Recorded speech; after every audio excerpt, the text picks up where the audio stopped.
The League of Legends season is finally over, and what a send-off. Today, we discuss the final match between Samsung Galaxy and SKT. PrimeTime eSports starts right now.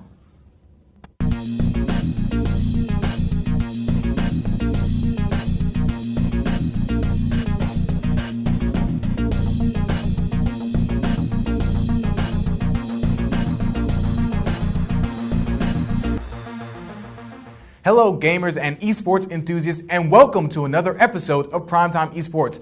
I am your host, Cole Perch Gibson. This year's League of Legends World Championship has been legendary. We've seen an international wildcard team make it out of the group stages, China disappoint yet again, and an epic series between two Korean powerhouses. But none of that can be compared to the epic showdown that occurred in Staples Center Saturday night. A battle for the ages as Samsung Galaxy took SKT Telecom to the closest World Finals ever. Faker and SK Telecom took the stage across from Galaxy, and just look at that intense stare coming from the world's best player. And I mean, he looks set, but from 1 minute now, this match was sure to be intense, and nothing made it clearer than seeing the rare anomaly of a solo kill on Faker by Crown. That signature victor pick coming up big for Samsung Galaxy. And let's get a replay. A beautiful flash by Crown to dodge a shockwave and then blast Faker in the noggin with a laser that allowed the Chaos Storm to then finish him off. All that aside though, SKT were able to take a 10k gold lead, but Samsung were also able to stall the game out and close the gap, taking the kill lead with a big fight in the bottom lane at the 46-minute mark. But this last fight at Samsung's inhibitor is what sealed the deal for Game 1, in a fight where both teams' carries went down early and it boiled down to a glorified wet noodle fight. But it seemed SKT had more support for their wet noodles as they take down the base, the Lee Sin trying his best to stop them, but it's not gonna happen. This game was intense. It was 50 minutes for the first game, and it was a bit too close for the comfort for the defending world champions. But they rectified it by completely wrecking Samsung in Game 2, ending with a 19-3 kill difference in 31 minutes. And ladies and gentlemen, this game had one name, and it was the Bang and Faker Show. Dealing the most damage on the team for Game 2, Bang and Faker both combined to finish with 12 kills, 6 kills each, as they take down Nexus again in Game 2, and this game was uncontested. You see the blow-up damage from Faker on his rise right there, wearing his own skin. That's kind of a little bit of disrespect there. And just look at Crown. The devastated emotions the team must have been feeling after the crushing defeat showing on his face. And Samsung had to find a way to reset for Game 3, or else they would be going home. And just look at that walk of shame. Hopefully, he did actually come back, and they did get set for Game 3. And most everyone thought that this series was already over. Even Crepo, saying the post-show analyst, already had 1 foot out the door. But Samsung had other ideas, and they put Ruler on Ezreal and let him go crazy. He ended the game with an 867 KDA and 100k damage share in a game that went 71 minutes. And as you can see on the screen, we're just counting down the kills for Ruler as he has his own show here in Game 3. He was arcane shifting in and out, beautiful mechanics throughout entire fights, and without this performance, Samsung doesn't make it to Game 4. And it was after this that Coma decided to sub in SKT's backup jungler, Blank, who then immediately picked up the blind pick Zac, a champion that has seen varied success on the world stage, mainly being banned out, so not much experience to watch from and learn from, but he has had adequate performances on it so far. But we're about to head on to the Rift for Game 4. SKT 1 win away from a third championship, second straight year in a row, and Samsung refused to give in. Kuve, as we'll see here in a second, just getting multiple solo kills on the Duke and a massive performance on the Cannon, landing key ultimates when Samsung ultimately needed them. See, look at that right there, a 5-man stun, 3-man stun. And then also Ruler having a spectacular game, this time on Jhin, netting 9 kills and taking us to a Game 5. And you best believe, just look at this fight right here, just massive performance on this Jhin, getting key targets killed, the Nami, good pickoffs, and SKT tried to do everything they could to stall the game out, but it was going down, no matter what you thought, to a Game 5. And you best believe as we watch them take down the Nexus still. And just look at those happy faces. They're ready. Even Core JJ getting team pumped. And you best believe Silver Scrapes was blasting in millions of homes across the country and in Staples Center as we went to this Game 5 for the first time ever. And here we go, getting ready. All the marbles, Game 5, the Summoners Cup, as well as a little over $2 million in worldwide recognition on the line. Bingy subbed back in for blank, Samsung Galaxy, SKT, and we're on the Rift. And as you can see, the game started to develop a little bit slowly, both teams erring on the side of caution, trying not to give up that first kill, that first mistake that cost the team the game. But in typical SKT fashion, they take control, getting kill and bot on this 3-minute gank, and then Faker being able to trade this kill on a botched gank mid dive by Ambition and Crown, which then led to Cassiopeia dying in the mid lane. And this is the SKT that we all came here to see. The one that could take control of a game after seizing the littlest, tiniest mistake that Samsung Galaxy made. Taking Elder Dragons and objectives all throughout the game. Just after Samsung, it was a little mistake. 200 gold. And they expanded that to 11 kills to 8. And here they go, taking down the Nexus. And this is leading up to SKT, becoming your world champions. Not only becoming the first 3-time world champion, but also winning the Triple Crown, winning all 3 international events, winning back-to-back years. And just the celebration, they deserved it. Look at these guys. I mean, they're usually very stoic, and Faker even says he asked his team to be stoic while they play, but they worked all year. And Faker even smiled as they're about to hoist the Summoners Cup for the 2nd straight year in a row. Just the celebration, and people can say what they want, but I'm happy. And Faker winning the MVP. Faker, playmaker. Who else would have thought it? Everyone. So just an amazing time. And we're back on the desk. And I'd like to welcome Andy Jesperson and Mohammed Bin Jahlan. Got it right that time, man. And guys, this was an amazing Worlds. I want to hear your experience first and how this Worlds was for you. Andy? Well, I mean, I think it was incredible. It was a Cinderella story with the wildcard team making out of groups, and you get one of the best semifinal best of 5s you'll ever see, and then the closest finals of all time. You can't really ask for much else. Mohammed? I was pleasantly surprised by the finals overall. I mean, most people expected it to be a relatively quick 3-0 series for SKT, being the favorites in the game. But Samsung were surprisingly accelerating the pace of their game, playing much tighter, cleaner games as the series went on, and they really made it something interesting to watch. So I was glad for that. But on the flip side of that, what about for those fans who do say, oh my gosh, we have another Korean team, another SKT skin coming in. This is, expected. It's kind of boring. They do have a valid point, right? Well, yeah. I mean, they have, but they don't have anything to complain about. The Koreans put in the more work, and they just play the game longer and harder, and they train better. And as we saw this year, despite TSM's failures and other Western teams, I think that going forward, really have a lot to look forward to from the Western teams. I think that give it a few more years, maybe next year, we might see a semifinals, we might see a finals with a Western team in there to actually be able to compete with some of these Korean powerhouses. Now, Mohammed, I want to come to you. Was this Worlds better than you expected? Was it about the same? For me personally, I have to say it was everything I could have ever wanted and more. I was very, very pleasantly surprised with how the semifinals and finals turned out, given the results of the quarterfinals.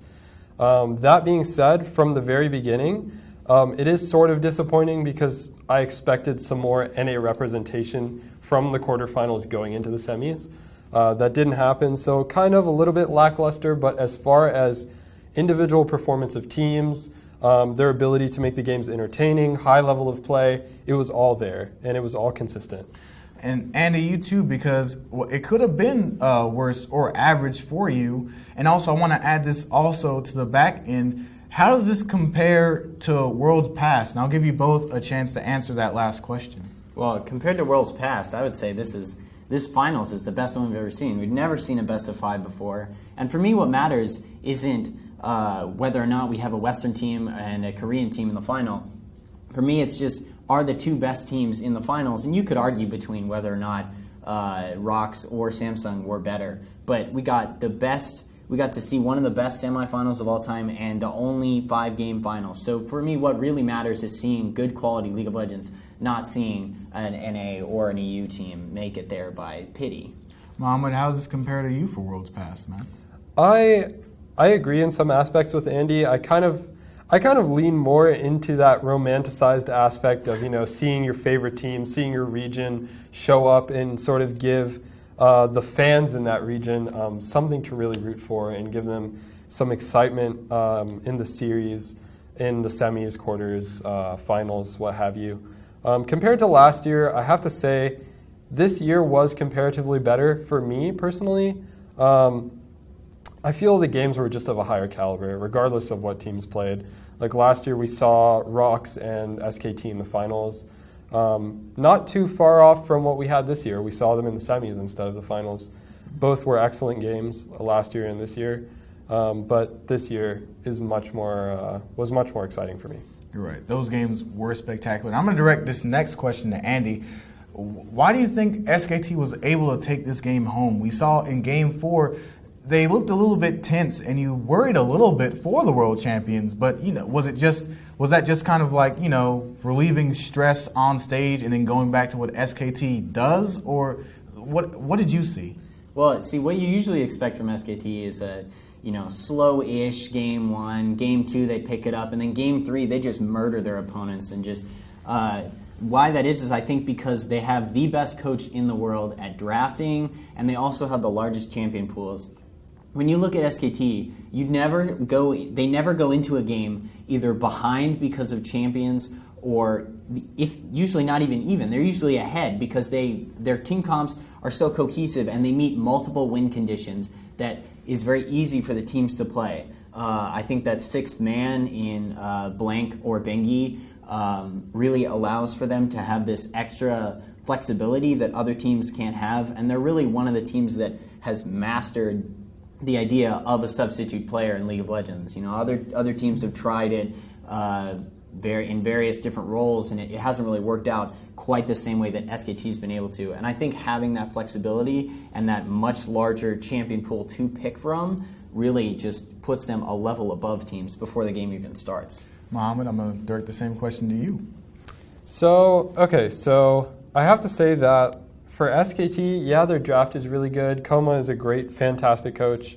A lot of people seem to vary on their opinion of whether Koma or Nofe are the better coaches as far as drafting is concerned and as far as strategic picks and all of that. But I have to say, as a team, when it comes to in-game performance, SKT is almost never stumped by any other team.